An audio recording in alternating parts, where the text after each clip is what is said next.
Keluaran 14 ayat 15 sampai ke 31. Menyeberangi laut Teberau. Berfirmanlah Tuhan kepada Musa, "Mengapakah engkau berseru-seru demikian kepadaku? Katakanlah kepada orang Israel supaya mereka berangkat, dan engkau angkatlah tongkatmu dan ulurkanlah tanganmu ke atas laut dan belahlah airnya, sehingga orang Israel akan berjalan dari tengah-tengah laut di tempat kering. Tetapi sungguh aku akan mengeraskan hati orang Mesir, sehingga mereka menyusul orang Israel, dan terhadap Firaun dan seluruh pasukannya, keretanya, dan orangnya yang berkuda, aku akan menyatakan kemuliaanku. Maka orang Mesir akan mengetahui bahwa akulah Tuhan, apabila aku memperlihatkan kemuliaanku terhadap Firaun, keretanya, dan orangnya yang berkuda." Kemudian bergeraklah malaikat Allah yang tadinya berjalan di depan tentara Israel, lalu berjalan di belakang mereka, dan tiang awan itu bergerak dari depan mereka, lalu berdiri di belakang mereka.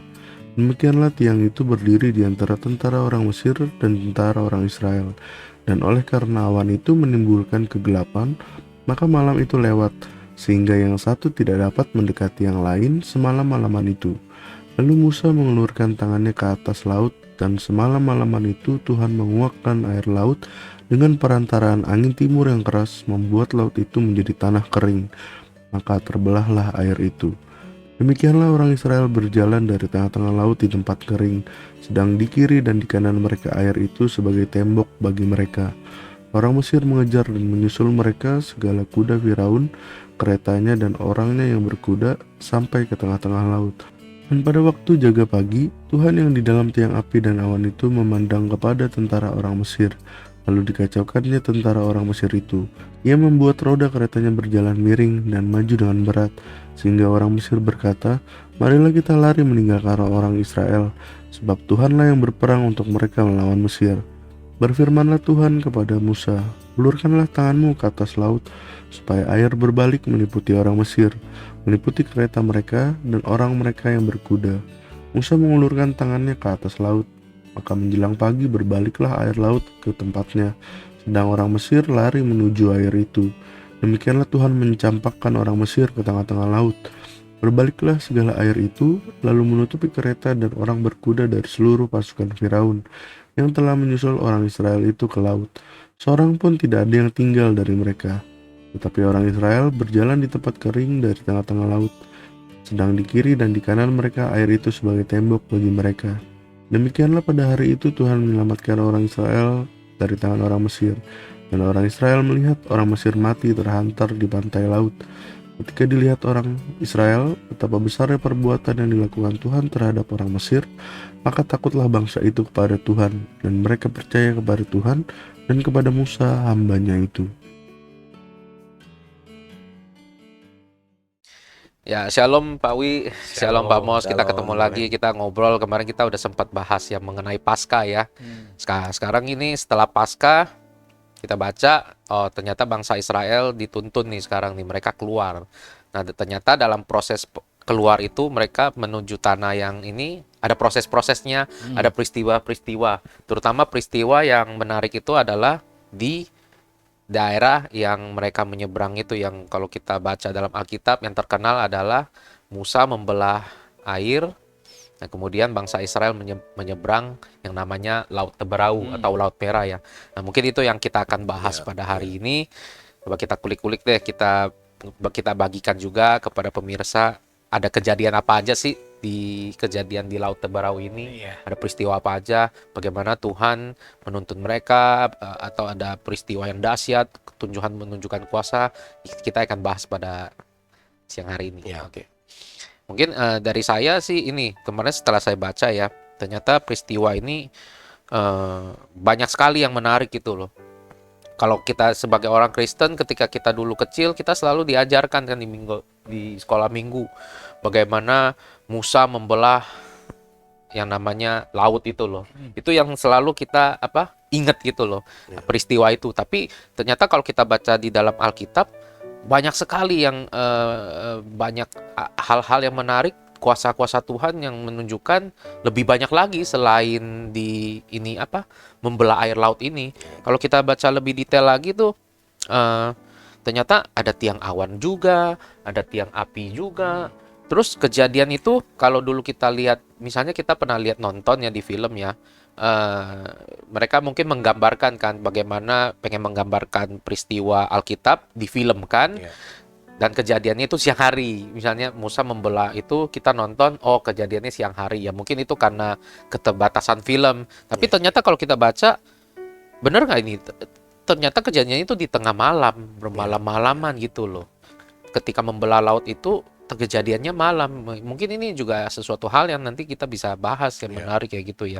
Selain malam juga Tuhan menuntut bangsa Israel dengan kuasanya dengan tiang api, dengan tiang awan, dan kalau kita baca lagi ada malaikat Tuhan juga yang menyertai ternyata.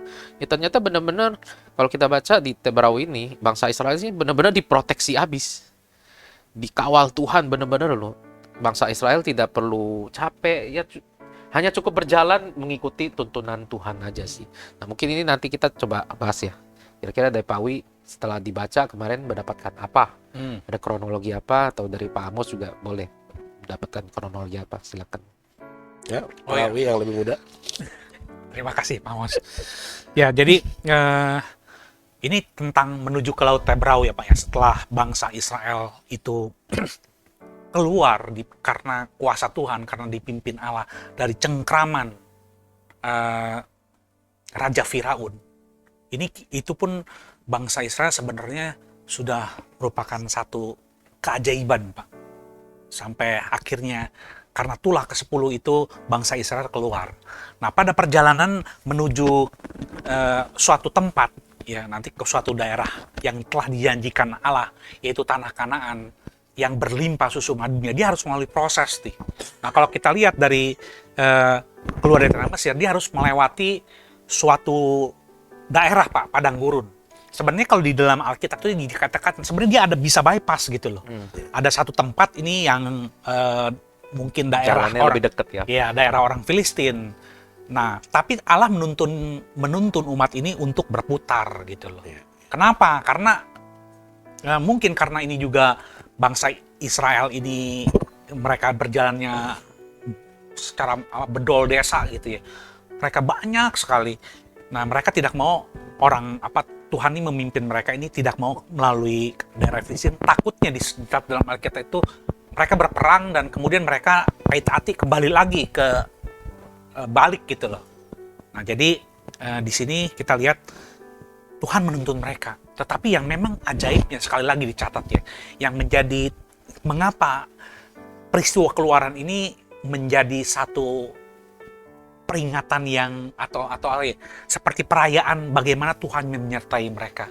Ya, kalau kita lihat bagaimana bentuk penyertaan Tuhan atau hadirat Tuhan itu dinyatakan dalam tiang awan Pak, kalau pada siang hari. Ya. Nah, mungkin awan itu jadi menutupi terik matahari ya kalau mereka berjalan di padang gurun. Tanpa adanya tiang awan ini, mereka mungkin bisa mati kepanasan Pak. Iya. Mungkin mereka juga banyak yang korban gitu, jatuh kehausan, kelelahan. Tetapi lihat, Tuhan menyertai mereka. Tetapi bukan pada siang hari aja. Kalau kita lihat ya bagaimana Tuhan menyertai mereka tiang awan ini sehingga mereka bisa jalan gitu ya. Bahkan setelah pergantian hari pun, hari kemudian menjadi malam, maka tiang awan ini berubah Pak menjadi tiang api. Nah, ini bentuk hadirat Tuhan ketika mereka ketika Tuhan membimbing, menuntun mereka, menyertai mereka keluar dari tanah perbudakan ini. Nah, lihat. Jadi kalau dicatat sehingga dengan penyertaan hadirat Tuhan ini, mereka dicatat bisa berjalan siang maupun malam. Jadi ketika tiang awan ini pada siang hari itu melindungi umat Israel dari panas terik, mereka tetap berjalan, dan pada pada malam hari ada tiang api Pak yang membuat umat Israel juga tetap bisa berjalan pada malam hari. Ya. Mungkin dengan tiang api ini ada kehangatan ya Pak ya. Jadi malam itu dia tidak berubah jadi dingin banget. Karena kan kalau di sana kan ekstrim dia udaranya. Cuacanya. Cuacanya ya. Nah, sehingga mereka bisa berjalan baik siang maupun malam mereka bisa berjalan. Iya. Nah, itu Pak. Iya. Penyertaan Tuhan sekali lagi. Iya. Jadi iya, apa iya. Bagi orang kalau percaya. kalau kita runtutin yang kemarin kita bahas tuh Iya. yang setelah masa Paskah, kemudian mereka yang tengah malam mereka itu keluar kan. Berarti ini habis ini mereka langsung Tuhan tuntun kan. Kalau kita baca tadi Pak Wi jelasin Iya. juga mestinya mereka bisa ke satu tempat itu cepat, tapi Tuhan tuntun mereka untuk berputar balik ya di Iya. padang gurun itu ya. Berputar. Ya, jadi kalau kita baca ternyata ada proses keluar sana nggak langsung menuju ke Laut Teberau, tetapi ada bersinggah di tempat satu lain, kemudian ada sempat balik lagi ya nantinya jadinya ya. Jadi ada proses beberapa hari nih yang kalau yang kita tahu nih. Iya. Jadi bangsa Israel itu sama beberapa hari itu udah mengalami kan, dia udah melihat bagaimana Tuhan menunjukkan kuasanya ketika di masa Paskah itu. Iya. Anak sulung mati, itulah. Terus kemudian mereka mengalami lagi kuasa Tuhan di tengah proses ini nih. Dengan tiang api, Iya. tiang awan. Kemudian juga kalau nanti kita baca ada malaikat yang menuntun. Sampai nanti peristiwa puncaknya adalah di mana Musa akan membelah Laut Merah itu. Merah. Ya, dari Pak Mos. Ya memang kalau ngobrolin lagi kembali soal apa membelah laut ini ya, sebenarnya episode daripada orang Mesir belum berakhir gitu. Kalau kita ngobrolin film gitu ya, ini episode sebenarnya belum berakhir dalam artian nanti kan ada episode baru di mana orang Israel setelah daripada menyeberang ini kan udah nggak ada orang Mesir lagi kan. Iya. Tapi di sini tetap masih ada satu apa ya namanya ya, yang tadi kita lihat di ayat yang dari yang 13 ke 20 kan mereka dari Sukot lalu ke Etam tadi ya. Ya. Ya, lalu tadi kita lihat lagi di 14 kita juga bingung gitu ya. Terus Tuhan bilang, katakanlah kepada orang Israel supaya balik lagi berkemah, balik di antara Migdol, ya tepat di depan berkemah di tepi laut. Jadi makanya di situ ayat 3 bilang Firaun berkata tentang orang Israel, wah mereka sesat tadi kita ngobrol juga Iya. Firaun dia muter-muter doang, ketawa-ketawa kali ya. Firaun kayak wah nggak bener nih, karena kita tahu, kita mungkin para pemirsa mungkin teman-teman Debores berpikir yaitu kejadian hari itu juga. Ternyata kalau kita tadi ngobrolin ini udah berlangsung berhari-hari, makanya tadi tiang awan sudah ada, tiang api juga sudah ada, jadi udah bermalam gitu ya, berhari bermalam ya. Kita nggak tahu udah berapa hari berapa malam, tetapi seenggaknya bukan hari di mana hari Dia orang keluar. Israel keluar udah berapa hari ya. Tadi kita nerusin ceritanya, Firaun lihat kok lu nggak ke tempat yang lu mau tuju, dari ke sana balik lagi, dan di situ melihat wah inilah kesempatan, karena Tuhan bilang di situ kan, aku akan mengeraskan Ya, hati ayat Firaun keempat ya. lagi gitu, dan Ya. seluruh dan menyatakan kemuliaanku gitulah, sehingga orang Israel mengetahui bahwa akulah Tuhan gitu loh. Jadi ada sesuatu hal yang masih Tuhan pengen perbuat gitu. Yang udah tadi anak sulung lewat Mati semua, ya. sekarang udah ada lagi rancangan Tuhan mengenai orang-orang yang masih hidup ini gitu. Dalam artian ya pasukan masih cowok semua kan, raja juga semua cowok-cowok semua nih yang bakal ngejar semua kan. Dan mereka pasang membawa rakyat lagi, ada 600 kereta terpilih lengkap dengan perwiranya, mengeraskan, mereka mengejar. Lalu apa namanya sampai ya itu, karena orang Israel tadi apa kemah doang ya kekejar lah, orang nggak kemana-mana, orang Iya, orang betul. Israel nongkrong di satu pantai gitu ya, enak gitu, mungkin lagi pada ngejemur lagi pada pakai pakaian renangnya masing-masing gitu di pinggir pantai. Ya nggak tahu orang Israel ya selama ini kan di tempat yang ada pantainya kali ya, lihat pantai mungkin sesuatu hal yang Iyalah, Pak baru. Mos. Iya maksudnya wah, 430 tahun loh di iya masjid. 430 tahun orang-orang yang mungkin zaman yang itu udah kena kerja rodi mulu kan, tau-tau tiba-tiba dikasih Tuhan wisata gitu.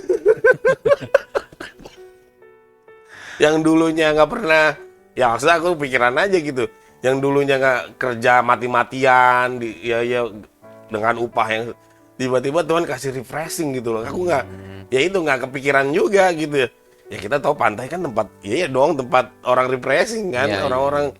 Wah Ya, lihat, tapi kita nggak tahu kan pantai lokasi sana ya apakah nggak seperti tahu lah, yang yang penting pantai lah, yang penting Ya setahu aku pantai-pantai yang berbatuan pun ya masih tetap pantai ya lumayan lah ya. Ya apa namanya seru lah lihat pantai itu lumayan lah ya.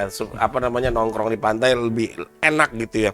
Ya tetapi di situ kita bisa melihat tadi maksud aku orang cerita tentang orang Mesir itu belum berakhir gitu. Iya. Oh tadi ngerasin dan kita tahu kan ceritanya nanti ya selanjutnya bahwa habis tuh orang-orangnya kan.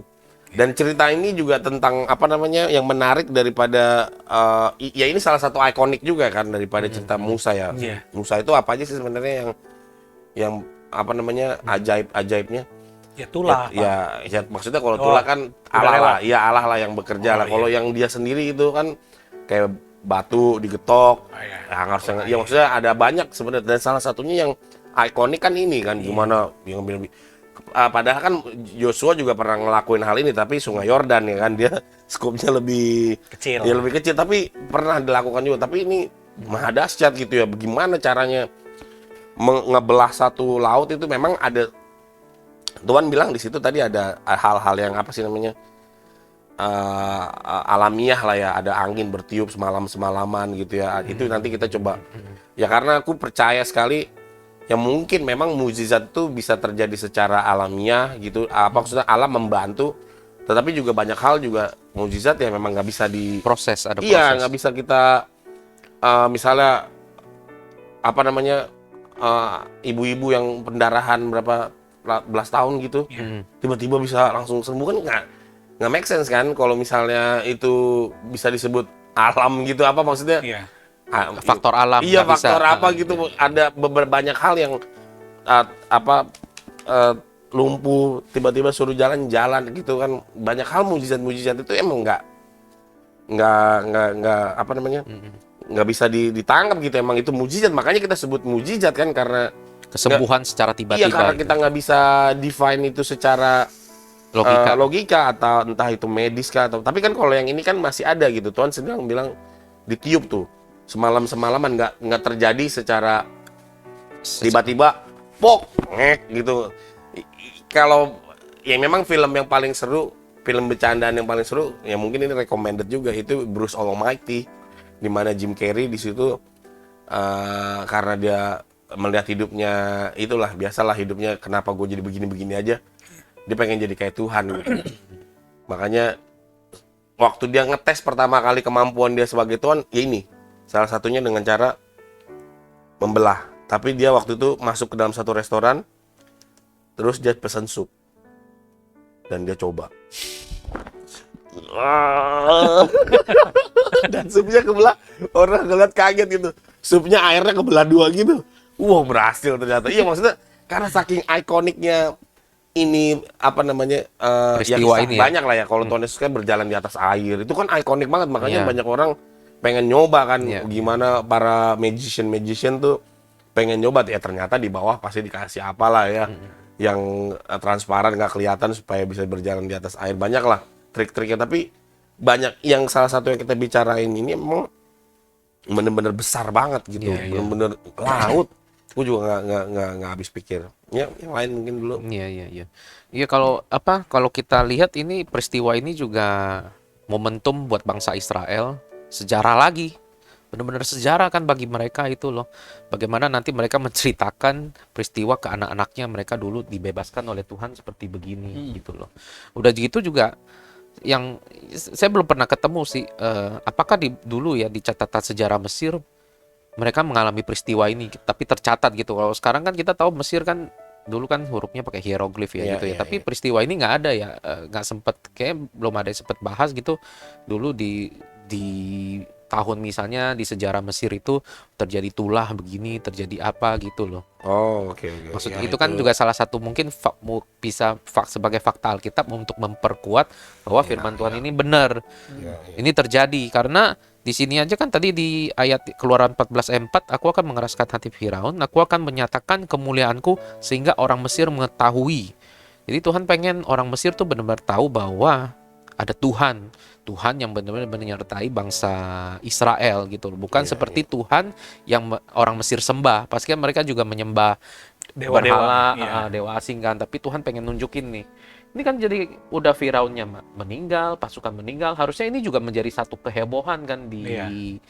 di bangsa Mesirnya sendiri. Iya, Mereka kehilangan raja loh. Rakyat kan dibilang dibawa juga kereta kuda dalam hari itu juga kan bersih, maksudnya mati Iya, meninggal di laut. Harusnya itu udah mengalami itulah, anak mereka mati, terus kemudian raja mereka mati.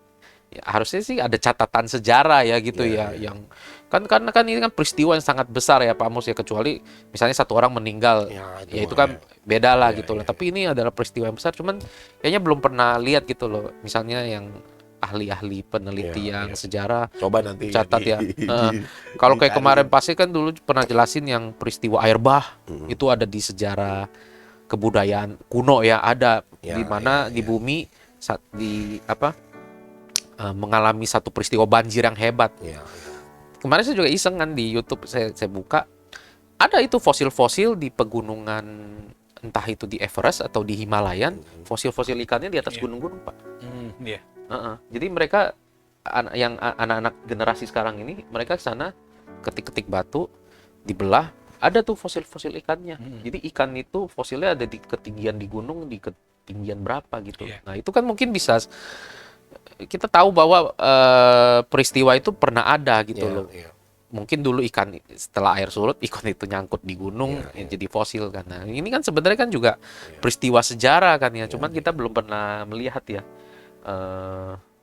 sejarah Mesir bagaimana. Ya, sorry bro, maksudnya memang kalau ngobrolin soal fakta dunia memang ya itulah perlu apa namanya Penelitian ya. Iya, kadang juga kan banyak juga hal-hal yang apa sih namanya iptek atau ilmu pengetahuan yang nggak sesuai dengan ngomongin karbon lah apa, emang ya, tapi karena kita terus percaya akan tulisan ini gitu loh, makanya punya iman bahwa tulisan ini terjadi gitu kan. Iya. Supaya memang itu ya nantilah kalau kita tadi cari apa namanya buktinya, emang agak ini sih ya, karena emang juga udah lama kan. Iya. Tapi yang maksud aku yang perlu dicatat tadi satu ya, selagi aku ingat ya, supaya hal ini jangan terjadi semuanya bagi bangsa Mesir gitu ya. Satu aja, mungkin juga sama bagi kita nanti hamba-hamba Tuhan, sebelum kita menyampaikan sesuatu, ya tadi ternyata ada kuasa Tuhan untuk mengeraskan hati seseorang kan. Iya. Ya maksudnya kita doain lah supaya hati kita jangan kayak gitu. Iya. Ngeri ya. Coba dia dari awal gitu ya. Supaya hati kita dilembutkan. Iya, coba dia dari awal dia ya udahlah, itulah pertama suruh udah langsung caw aja dah gitu. Waktu air jadi darah udah langsung. Tapi kan ternyata apa sih ini susah ya dijelasin, mengeraskan hati itu kan kayak nggak ada sesuatu yang lagi nggak bisa dijelasin kan. Iya, maksudnya gimana sih cara ngerasin hati seseorang gitu loh. Nggak bisa kita semen gitu kan, nggak mungkin kan di dalam. Berarti Maksudnya kalau kita berusaha untuk negur, melembutkan, memang udah dikeraskan iya, hatinya. itu dia makanya. Tapi kan itu kan atas tadi kan hak otoritas Izin Tuhan, Tuhan, atau prerogatif Tuhan kali ya, atau gimana tuh Pak, supaya kita tahu bahwa Tuhan ternyata kok apa sih namanya tadi berhak mengeraskan hati seseorang. Maksudnya gimana tuh supaya kita ngerti? Kalau apa perasaan mengeraskan hati kan kita mungkin bisa kita alami, misalnya seorang Ya, itu Pak atas Pawi kehendak nih, kita, atas Pawi kehendak kita. nasihatin saya, saya nggak mau denger. Iya, itu atas kan kehendak kita. iya, Tapi kan ini udah 2 kali loh. Bahwa dari awal Tuhan mau udah kirain tulah 10 selesai. Mati saat anak udah dah, kasihan dah lo. Pokoknya nggak selesai juga, dikerasin lagi gara-gara ngider-ngider doang. Ternyata Tuhan kerasin lagi sekali lagi supaya emang kehendak Tuhan mereka mati gitu kan. Ya memang ini kan tentang teologi perjanjian lama, di mana Allah kayaknya sepertinya punya sifat yang gimana gitu ya. Ya maksud aku supaya kita juga lama-lama bisa mengerti gitu. Oh ternyata Tuhan bisa punya hak prerogatif gitu ya, supaya bisa mengeraskan atau melembutkan hati seseorang. Jadi, ternyata kalau kayak gitu ya harus doain dong gitu. Hati kita juga, hati orang-orang yang mau mendengarkan semua ini bisa dilembutkan dulu. Kalau nggak sama aja kejadiannya dong kayak si Firaun. Kasian banget gitu, maksud aku. Ya begitulah, kalau kita mau ngomongin soal film nasib seseorang bisa kan kita jadiin lebih baik gitu ya, supaya nggak mengalami. Menurut aku pahit juga. Iya. Udah kehilangan anak. Apa bisa Jadi seperti oman. ini nggak? Kayak Abraham lagi negosiasi ke Tuhan. Iya, makanya kalau yang itu kan, iya, tapi kan memang dia nggak percaya Tuhan. Sebenarnya kan di situ permasalahannya kan. Kalau kita yang tahu ngerti Iya, akan iya, sekarang iya, iya. bahwa Yesus Kristus ada Tuhan, kita tahu mau berdoa kepada siapa kan. Tapi Iya. sampai saat itu kan dia benar-benar, makanya balik lagi kan tadi, supaya dia kenal gua gitu kan. Iya, tapi kan kalau udah mati, mau kenal apa lagi udah. Ya, silakan, Pak. Memang Firaun yang ini beda ya dengan Firaunnya ya Yusuf ya. Iya, kalau itu kan baik. Ya, emang ya tiap generasi ada ininya lah. Yang ini kan emang ya begitulah. Ya, pertama gini Pak, yang untuk saya coba berikan komen ya untuk apa yang tadi Bro Henry bilang ya. Nanti bagaimana dari sisi orang Mesir nih, memang arkeologi namanya ada itu Pak, ada namanya biblical arkeologi yang dia tuh melihat bukan dari sisi Israel aja, tapi bagaimana dari sisi Mesir. Nah, maka dari itu di biblical arkeologi coba di runut sejarah Firaun, Pak. Jadi Firaun, contohnya Firaun yang Nomor. memerintah pada zaman Kristus. Nah, terus dia runut di Firaun-Firaun Bukan Kristus kali, Pak. iya, maksudnya pada saat Yesus kan ada Herodes ya. Nah, ya, Nah, Pak, ya. nah, sebelumnya kan itu kan ada namanya Raja Firaun di Mesir ya. Itu dirunut, Pak. Jadi runutan ini yang kemudian merujuk, oh pada saat bangsa Israel itu keluar dari Mesir menjadi budak, itu dia pada Firaun keberapa keberapa. gitu Ya, ini nanti di sini dicoba digali pada saat itu sebenarnya ada kasih catatan tentang Sejarah. peristiwa ini. Nah, itu ya nanti biblical arkeologi. Nah, terus kemudian tadi yang Pak Amos bilang ya, kenapa kok kadang-kadang Tuhan seperti ini? Memang kita juga tidak mengerti, Pak. Iya. Tetapi di dalam teologi itu ada yang disebut dengan will of desire. God will of desire. Jadi ada yang maksud keinginan Allah. Nah, ketika Allah menyampaikan jangan berzina, jangan mencuri, itu keinginan Allah supaya manusia mengikuti kehendaknya. Tetapi kalau saya lihat di dalam apa yang dinyatakan kepada Firaun ini, ada yang disebut will of decree. Jadi kehendak Allah. Nah, kehendak Allah itu biasanya punya tujuan. Nah, kenapa Allah menyatakan kepada mengeraskan hati Firaun? Karena Allah punya keinginan atau kehendak atau punya rencana gitu loh. Bahwa nanti pada satu waktunya, ketika tiba waktunya, aku akan menunjukkan kemuliaanku. Tapi di sini belum tahu Pak, kemuliaan kayak gimana yang Allah akan tunjukkan. Nah, nanti kita akan lihat bagaimana Allah tuh menunjukkan kemuliaannya kepada umat Israel. Oke, kita tinggalkan itu ya. Kemudian kita kembali Pak, pada zaman pada peristiwa keluaran ini, ya Exodus. Jadi Exodus itu keluaran, artinya ketika umat Israel itu keluar dari negara atau ya dari negara perbudakan ya, maksudnya negara Mesir. Jadi dia jadi bangsa terjajah nih, dia dimerdekakan. Nah, ketika keluar, ya kita mungkin pemirsa itu perlu bayangkan ya, ketika umat Israel keluar dari Mesir, itu jumlahnya sangat besar. Dicatat sekitar 600.000 orang ya tadi ya. 600.000 600.000 orang itu laki-laki. Belum termasuk anak-anak. Nah, belum lagi termasuk istrinya, termasuk anaknya kalau ada keluarga. Mungkin Nenek kakek. apa? Ya. Dan harus diingat waktu itu Israel bersama ternak. Nah, dan dicatat loh, bukan hanya umat Israel aja, tetapi ada bangsa-bangsa Pak Bangsa yang ikut. asing dan bangsa Nah, pendatang. itu jadi benar-benar Kumpulan. kalau mereka berjalan itu mereka mungkin kagak bisa taktis ya Pak ya, karena butuh tempat ya, sehingga supaya terjadi deadlock, terjadi kusut gitu ya. Nah, bayangkan Pak, jadi ini merupakan suatu peristiwa besar di mana mereka harus mengingat loh, Musa telah mencatat. Maka Musa ini menjadi nabi Pak yang sangat dihormati di dalam Yudaisme ya. Nah, mereka jalan Pak. Nah, ini ketika mereka jalan sampai satu titik nih, si Firaun ngelihat mereka. Ini kan katanya kenapa Firaun ini dikeraskan hatinya? Karena ada will of decree. Karena Tuhan Yesus karena Allah mau menyatakan kemuliaannya. Apa itu kemuliaan? Nanti kita lihat ya ke depannya. Nah, jadi yang saya maksudkan ketika mereka berjalan, ya itu sampai ke satu titik. Itu sebenarnya Pak, kalau kita lihat mereka nih walaupun ketika mereka keluar dicatat ya, mereka harus siap berperang gitu. Iya. Tetapi mereka nih masih muda gitu, masih belum terlatih untuk berperang gitu. Betul. Berbeda dengan tentara Firaun yang memang sudah dilatih, sudah sudah diperlengkapi, sudah menjadi angkatan perang ya. Dicatat. Kemudian mereka berbondong yang Firaun melihat dikeraskan, mereka diserbu Pak oleh angkatan perangnya. Dengan tentara, kalau di sini dicatat dengan kereta. Nah, kereta ini bukannya main-main Pak. Jadi negara yang sudah memiliki kereta seperti zaman Salomo itu negara yang sangat kuat dalam Militer. army ya, dalam militer. Maka kalau kita bandingkan dengan tentara Israel, walaupun dia jumlahnya numeros gitu, luar biasa, besar sekali, tetapi ini nih seperti jadi bidikan yang empuk bagi tentaranya Firaun. Mana lagi ketika dia sampai di situ ada satu boundary penghalang gitu ya, yaitu Laut Teberau. Sebenarnya sampai di sini kita bisa lihat Pak, bagaimana Tuhan menyertai mereka. Mereka pada satu titik ya, kalau kita lihat ya, itu mereka lihat ke belakang Pak.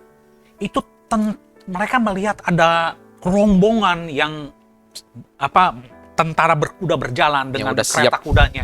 Itu mereka mungkin bisa melihat debunya begitu banyak sekali. Mereka hopeless. Mereka mau kembali, mereka pun nggak bisa mengalahkan tentara yang diperlengkapi oleh senjata yang begitu besar, dominan, dan mungkin modern pada zaman itu ya. Sementara kalau mereka mau ke depan pun mereka melihat laut buntu. Jadi di sini ya kita lihat bagaimana manusia ada satu titik Pak. Mereka pun menghadapi apa yang dihadapi oleh umat Israel. Ketika mereka mau menyeberang, ketika mereka mau lewat, ada laut yang menghalangi mereka. Tetapi ketika mereka mau pun kembali, mereka ada serangan. Ini ya Pak Wi, belakang masalah, depan juga masalah. Jadi maju mundur kena. Maju mundur. Nah inilah kalau kita bisa gambarkan bagaimana keadaan hopelessnya, ketidakberdayaan orang percaya sometimes seperti itu Pak. Padahal di tengah-tengah itu Tuhan udah ada ya. Nah ini bagaimana Tuhan menunjukkan yang dibilang, aku akan menunjukkan kemuliaanku. Apa tuh? Nah nanti kita lihat. Kira-kira seperti itu Pak. Iya. Yang kayak Pak Wi jelasin kan, kalau kita baca di Keluaran 14 ayat 10 ya, ketika Firaun telah dekat, orang Israel menoleh. Maka tampaklah orang Mesir bergerak menyusul mereka. Lalu sangat ketakutanlah orang Israel, dan mereka berseru-seru kepada Tuhan. Mereka saat itu udah terus berteriak minta tolong atau apa ya. Andri. Tapi kemarin saya baca ya di ayat 13-14 ini, kalimat ini juga menguatkan nih gitu loh. Tapi Musa berkata kepada bangsa itu langsung di hadapan itu, janganlah takut, berdirilah tetap dan lihatlah keselamatan dari Tuhan yang akan diberikannya hari ini kepadamu. Sebab orang Mesir yang kamu lihat hari ini tidak akan kamu lihat lagi untuk selama-lamanya. Tuhan akan berperang untuk kamu dan kamu akan diam saja. Wah, kalimat itu benar-benar menguatkan ya. Tapi yang lucu ya di kalimat 15 Pak. Keluaran 14:15. Berfirmanlah Tuhan kepada Musa, mengapakah engkau berseru-seru demikian kepadaku? Katakanlah kepada Israel supaya mereka berangkat. Padahal barusan di 13 itu kan dikasih tahu. Sudah dikuatkan. Tapi di ayat 15 nggak tahu ini apakah pengulangan atau dari si Musanya ini sendiri yang juga gentar. Tadi saya lihat Musa kan, dia kuat sekali ya nyampaikan ini ya ke tengah bangsa Israel ya. Tapi saya lihat ini, apakah ini Musa sendiri lagi yang dia juga mengalami ketakutan gitu sampai berseru-seru, sampai Tuhan bilang, mengapakah engkau berseru-seru demikian kepadaku? Atau ini adalah bangsa Israel yang sedang lagi berseru-seru gitu loh. Padahal kalimat barusan itu kan dia menguatkan kan kepada bangsa Israel, ayo jangan takut. Nah, ya tapi memang setelah itu lanjut, Musa disuruh angkat tongkat apa segala, sampai peristiwa itu tetap seperti yang difirmankan kan, Tuhan yang berperang. Itu kita bisa lihat di ayat yang 19. Di situ kita bisa ketemukan lagi nih, ada malaikat Allah di situ. Ternyata kan nggak, kita yang baca kan ada tiang awan, tiang api. Ternyata di ayat 19, kemudian bergeraklah malaikat Allah Iya. yang tadinya berjalan di depan tentara Israel. Berarti yang tadinya mereka gerombolan, di depannya itu ada malaikat Allah. Lalu malaikat itu berjalan di belakang mereka. Dan tiang awan juga bergerak dari tadinya di depan mereka, pindah ke belakang mereka nih. Nah setelah itu, nanti yang tiang awan ini yang akan berada di posisi antara tentara Mesir, tiang awan dalam malaikat Allah, kemudian baru bangsa Israel kan. Nah dari situ ini, itu bangsa Israel kan sudah melihat bagaimana proteksinya Tuhan begitu luar biasa Iya. buat mereka loh. Ya, Bangsa Israel benar-benar mereka cukup diam, kayak seperti Pak Wi bilang kan, mereka ini bukan tentara yang terlatih, mereka ini 430 tahun diperbudak, nggak ada mental untuk berperang gitu loh. Iya. Makanya ketakutan itu mereka sangat rasakan. Makanya dengan kehadiran Tuhan saja mereka masih takut. iya. Ya mungkin itu yang kadang kita alamin sebagai orang percaya. Kita udah percaya kepada Tuhan, kadang masalah ada di depan, Tuhan ada. Tapi kita masih kadang ragu, sempat, oh Tuhan kapan saya bisa keluar dari masalah ini atau apa itu. Ya, mungkin itu yang keseharian ini kita Iya, suka hadapin kayak gitu loh, meragukan Betul. Tuhan. Padahal kita sebagai orang Kristen aja, kita beriman, kita percaya Tuhan itu ada, Tuhan itu bangkit, Tuhan itu mampu menyelesaikan segala masalah. Cuman kadang keraguan kita ini yang suka di tengah-tengah itu masih suka Iya. ragu. Itu yang mungkin yang sekarang ini kita harus latih ya, Iya. itu ya, sebagai kalau kita melihat peristiwa seperti ini. Iya. Gitu. Memang saya tambahkan ya, Bro Henry ya. Jadi apa yang dicatat oleh Alkitab ini, yang kita bahas sekarang ini, itu Pak jadi gambaran, Pak. Ya, gambaran bagaimana kita pun bisa seringkali bisa menempatkan diri, posisi kita tuh seperti orang Israel yang dalam Keluaran ini. Kenapa? Karena ketika mereka melihat, ya, itu ada rombongan, Pak. Ya. Ya kita bisa melihat bahwa seringkali pun orang percaya pun seperti bangsa Israel ini. Jadi ada masalah yang terus-menerus menghimpit. Sementara mereka tidak melihat ke depan, itu ada Laut Tiberau, orang Israel ini. Kan seperti kita udah ada masalah, di depan pun kita tidak melihat adanya jalan keluar. Tetapi Allah bilang, ya orang percaya maksudnya orang percaya ini selalu dalam proteksi Allah. Kata Allah, kamu jalan terus. Ya, itu tadi seperti ini Pak, seperti kekuatan gitu loh, yang dibilang kepada umat Israel. Kamu sama, maksudnya dalam perlindunganku. Ya. Terus kemudian kan Allah bilang, hei Musa, kamu angkat tongkatmu. Itu di situ tuh kamu belah. Nah itu dahsyat Pak. Karena sebenarnya mereka nih udah benar-benar udah tanpa harapan, Pak. Mereka berada dalam posisi yang kalau kita lihat itu tuh udah tinggal nunggu kematiannya Iya. aja. Tetapi bagaimana Tuhan menolong mereka itu sangat tidak masuk akal. Ketika ada peristiwa ini ya Pak ya, Musa kemudian mengangkat tangannya. Dan ini terjadi Pak, terjadi fenomena alam. Dicatat fenomena alamnya itu gimana ya. Jadi ada angin timur yang meniup laut ini, sehingga laut ini tuh seperti terbelah di tengahnya, Pak.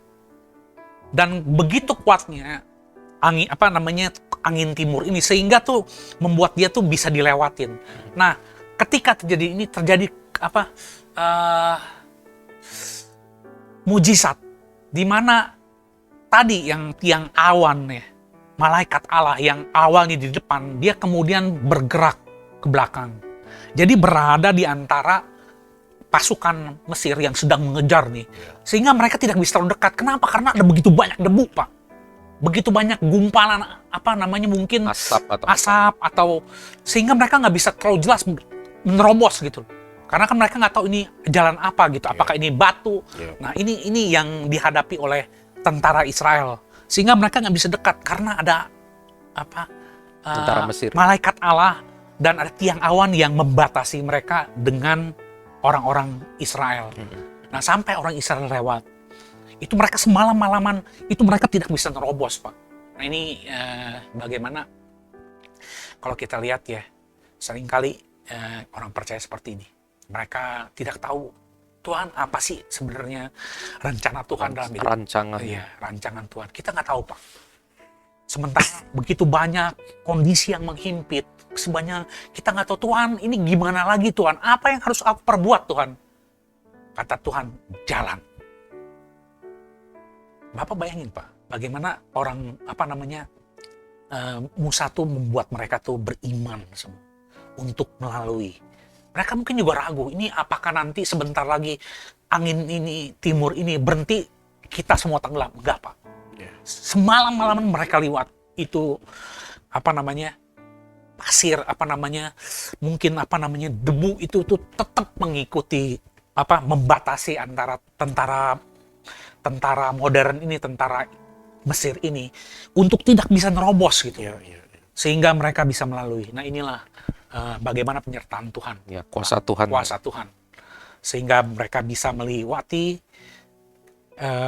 laut Teberau berjalan dengan aman. Nah, kira-kira gitu, Pak. Itu yang sering kita alami. Kita tidak tahu rencana Tuhan bagaimana. Tapi Tuhan bilang, aku selalu bersama kamu. Aku menyertai engkau. Even walaupun di depan kamu melihat tidak ada harapan. Ya, memang kalau kita lihat di sini sebenarnya kan tentang bagaimana Allah mencontohkan hal tentang berperang. Makanya tadi seru banget. Kita kenal beberapa peristiwa dalam Alkitab itu kan, bahwa Allah itu yang menyediakan, Jehovah Jireh gitu ya. Allah itu yang menyembuhkan, dan semua itu berdasarkan cerita. Dan kita tahu Allah yang berperang ya memang mulai dari sini gitu. Di kemudian hari mereka berperang juga Allah menyertai, tapi inilah di mana momentum Allah bisa memperlihatkan juga kepada orang Israel. Makanya di terakhir juga walau orang Mesir mati juga gitu, tapi sebenarnya kredit yang mau dikasihkan sama orang Israel gitu kan, bahwa walau mereka diem aja gitu, hal-hal yang mereka takutkan ya nggak terjadi gitu kan. Semuanya itu Tuhan sudah rancangkan begitu rupa gitu supaya mereka tetap hidup dan menang dalam peperangan yang mereka nggak harus Ya, mereka tanpa sama harapan.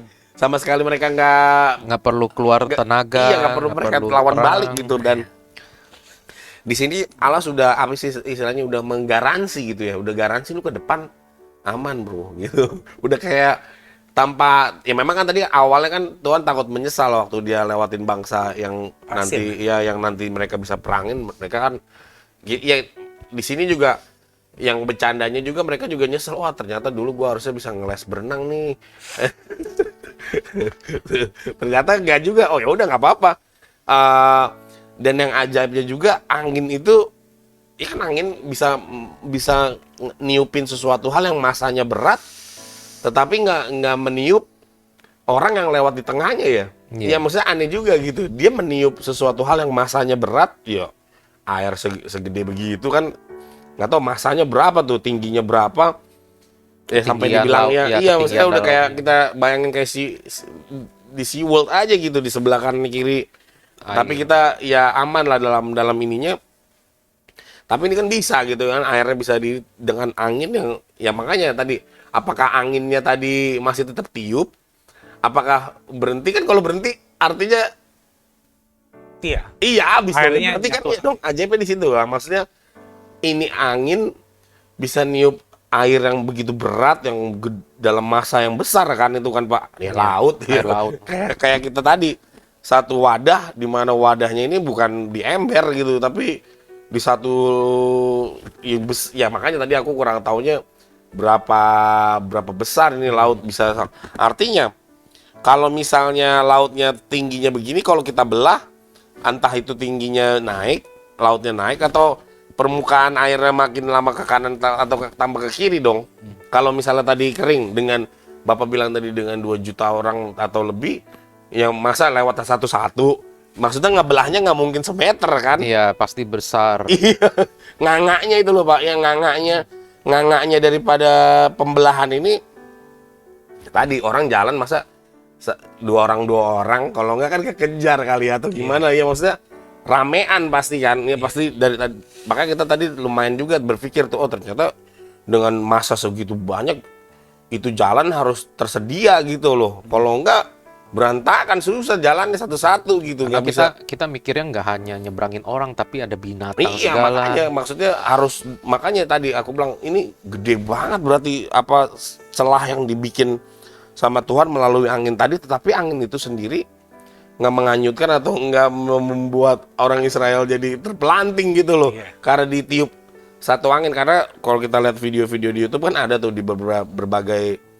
belahan dunia bahwa anginnya tuh saking kencangnya kita jalan kayak miring begini karena kita apa namanya, Bertahan dari iya angin. bertahan karena angin niup ke arah kita gitu, atau ya berlawanan dengan kita, sampai ada juga yang nggak kuat ya terpelanting ke belakang gitu. Ya ini aneh ya, lumayan jadi satu fenomena juga. Makanya tadi aku bilang bahwa mujizat itu ya kadang tadi pertama-tama kayaknya ya natural kali ya. Iya. Tuhan bisa bikin angin, tapi kalau anginnya tetap ada di situ ya tetap aja nggak bisa dilewatin dong karena anginnya masih tetap angin normal mah gitu. Tapi ini angin ternyata angin ajaib gitu. Iya.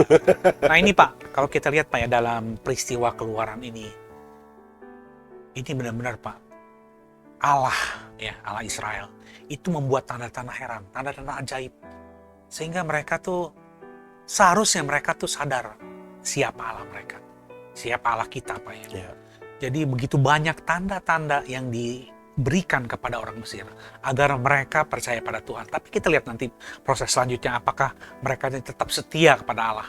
Ya. Nah, Ya. tapi dalam bagian Allah telah mengerjakan untuk menuntun mereka keluar dari tanah perbudakan ini dengan cara-cara Dia yang ajaib. Iya. Ya kalau kita lihat dari awal pun Allah sudah membuat tanda-tanda yang ajaib ya Bro ini. 10 tulah. Walaupun di awal-awal ada juga ahli-ahli sihir, mereka bisa mengikutin, meniru, tapi sampai satu titik mereka tuh benar-benar ini pasti pekerjaan Allah. Ya. Nah, sampai titik ini kan mereka pun melihat ini mereka tuh sudah tidak bisa memberikan sanggahan lagi bahwa ada hadirat Tuhan, ada penyertaan Tuhan yang heran. Sehingga mereka nih bisa keluar dari tanah perbudakan ini. Dari cengkraman Firaun yang memiliki angkatan perang yang dominan, Pak. Iya. Nah, ini seperti itu kira-kira. Ya kalau kita lanjutin ya, sebenarnya banyak sekali yang masih bisa dibahas di Laut Teberau ya, meskipun ceritanya singkat ini loh. Kalau kita baca terakhirnya adalah, demikianlah pada hari itu Tuhan menyelamatkan orang Israel dari tangan orang Mesir, dan orang Israel melihat orang Mesir mati terhantar di pantai laut. Berarti kan udah klimaks itu, maksudnya ending cerita orang Mesir, Firaun, semua mereka mati. Baru setelah itu, ketika dilihat orang-orang Israel betapa besarnya perbuatan yang dilakukan Tuhan terhadap orang Mesir, maka takutlah bangsa itu kepada Tuhan, dan mereka percaya kepada Tuhan dan kepada Musa hambanya itu. Iya. Berarti di sini kan kita bisa simpulin sebelumnya mereka masih meragukan. Iya. Dengan adanya sudah ada tulah, Tuhan menyertai, membelah laut, baru setelah bangsa Mesir mati, baru mereka percaya, benar percaya pada Tuhan dan kepada Musa. Berarti kan ya sebenarnya memang ya seperti yang bilang, kita tahu Tuhan mengerti isi hati setiap manusia gitu loh. Dia tahu ketika dia mau bawa dia bangsa ke Filistin, nanti mereka bersungut-sungut lagi, mengeluh lagi, dibilang mau dibawa mati di sana. Kiranya benar-benar Tuhan rancangkan nih, mendingan mereka di depan laut, bangsa Mesir dikeraskan hatinya supaya datang, mereka dalam posisi ketakutan, mereka benar-benar nanti imannya bangkit supaya benar-benar percaya dan berharap hanya kepada Tuhan. Itu yang mungkin rancangan Tuhan yang mungkin yang bisa kita lihat ya.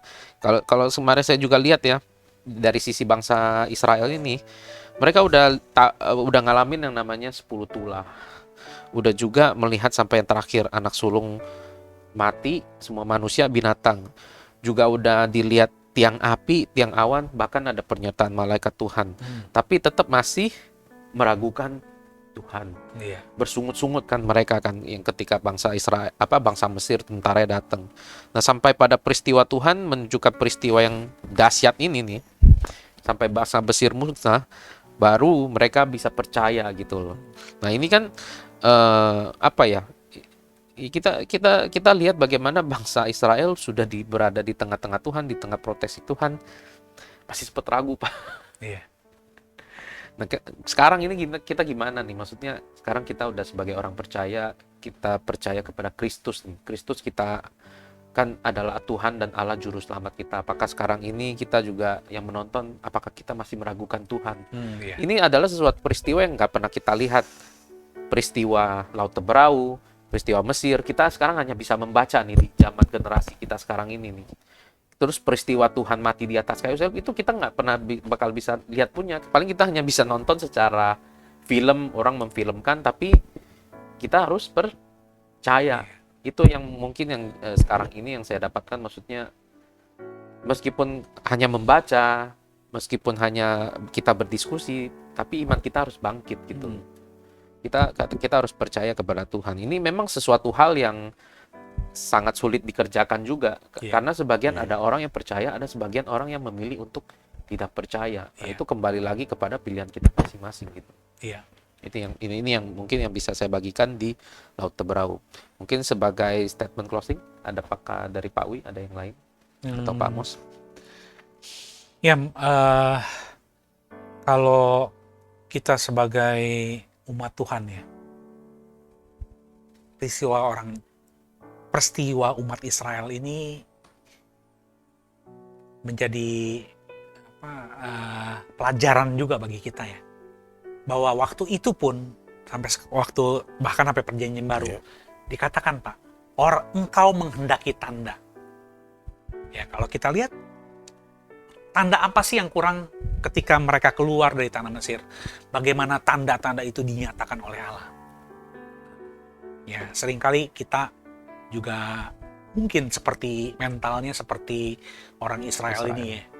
Tetapi yang saya mau catat begini, Pak, bahwa ya ada satu titik kita pun mungkin yang kejadiannya seperti di Laut Teberau ini, mungkin mereka bilang, udahlah Tuhan, aku sudah tidak tahu apa yang harus aku perbuat.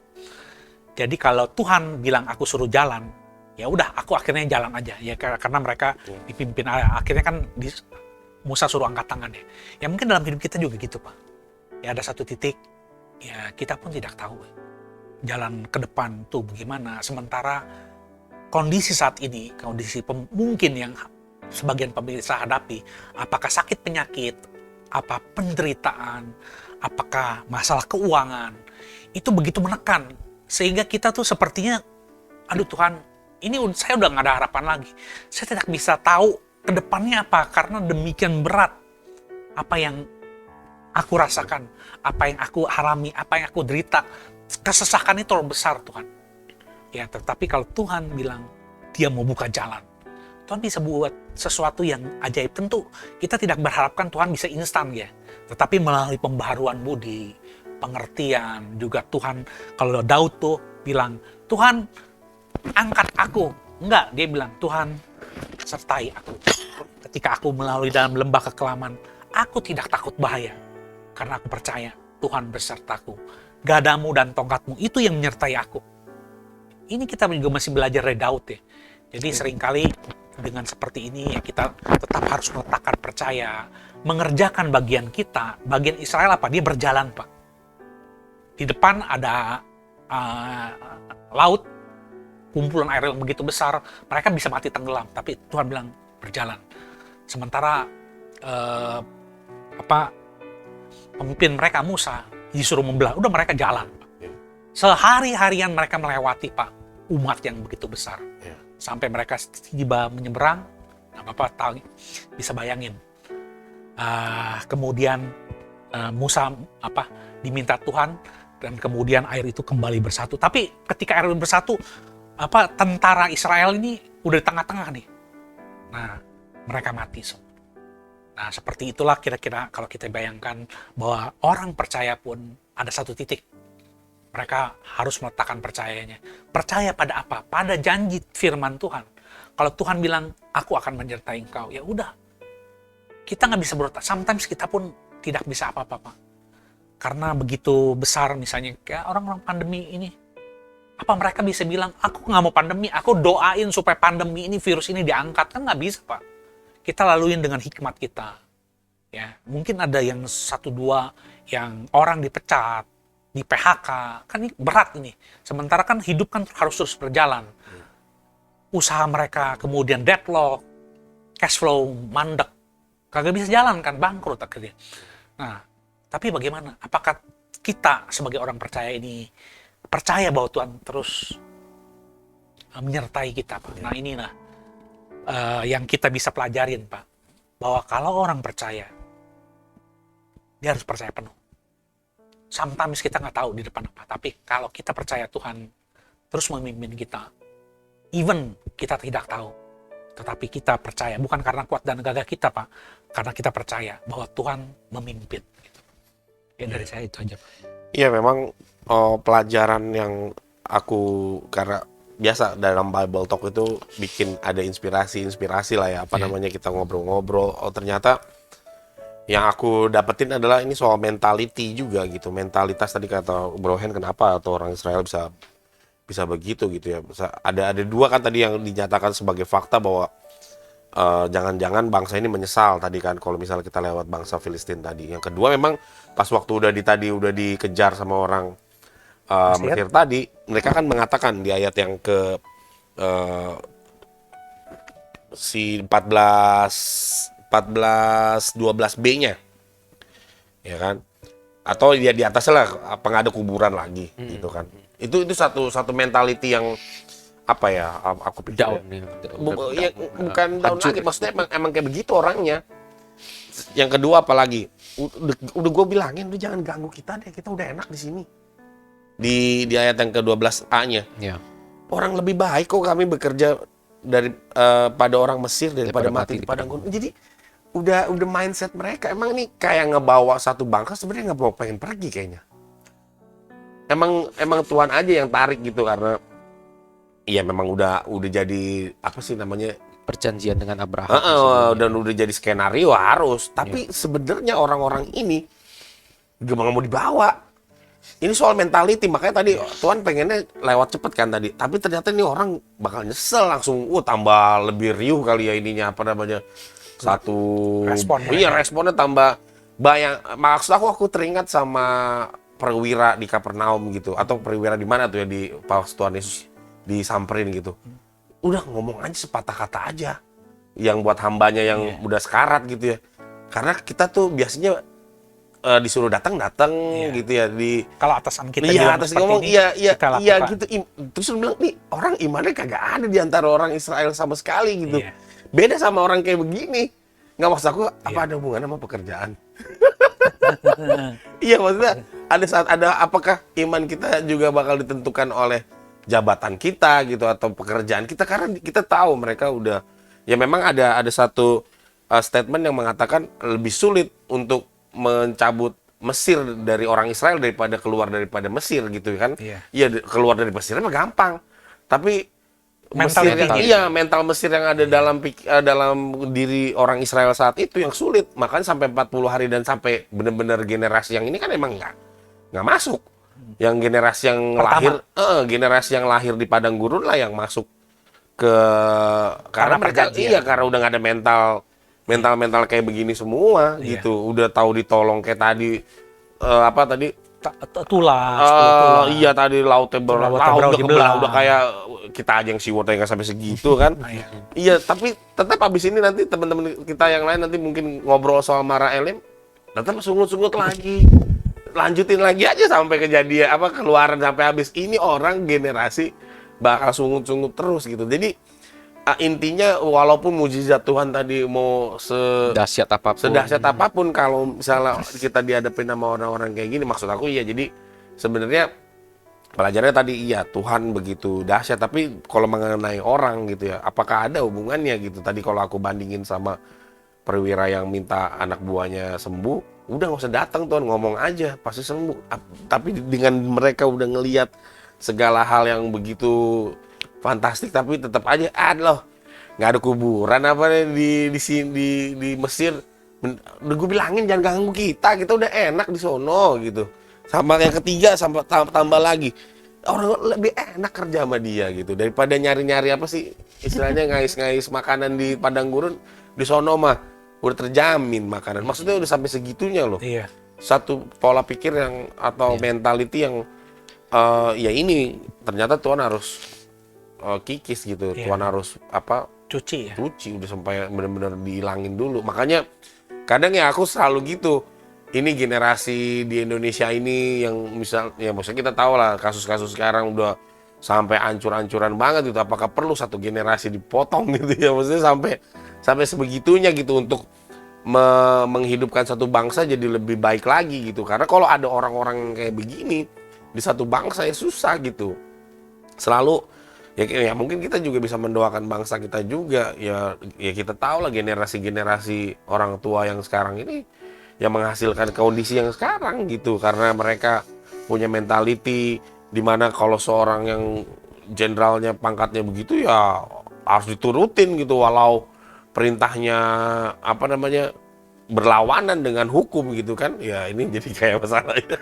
Jadi maksudnya mentality yang dimana ya begitu kalau gue udah jadi ini Berkuasa. lu nggak bisa ini udah nggak bisa di negeri ini emang harus ada satu transformasi lah ya supaya terbuka semuanya hal-hal dan menurut aku yang mengenai orang sih ya, Tuhan gimana sih tadi gak pernah ya nggak ada yang mustahil ya kan nggak ada udah tahu udah sampai pinggir pantai juga tinggal getok gitu loh ya nggak harus kerja sampai gimana banget cuman getok doang pukul doang udah abis itu perkaranya gue yang tanggung gitu maksudnya nggak ada yang tadi balik lagi nggak ada yang mustahil tapi permasalahannya selalu di mana jadi orangnya ini nih makanya ada orang yang tadi ya udah Tuhan ngomong aja sepatah kata aja pasti sembuh ada yang ngelihat udah berbagai hal yang udah fantastis sampai kita aja sampai sekarang pengen ngelihat hal-hal yang mereka mungkin alami ya tapi kenyataannya ya begitu sih ya aku jadi dapat gitu pelajaran tentang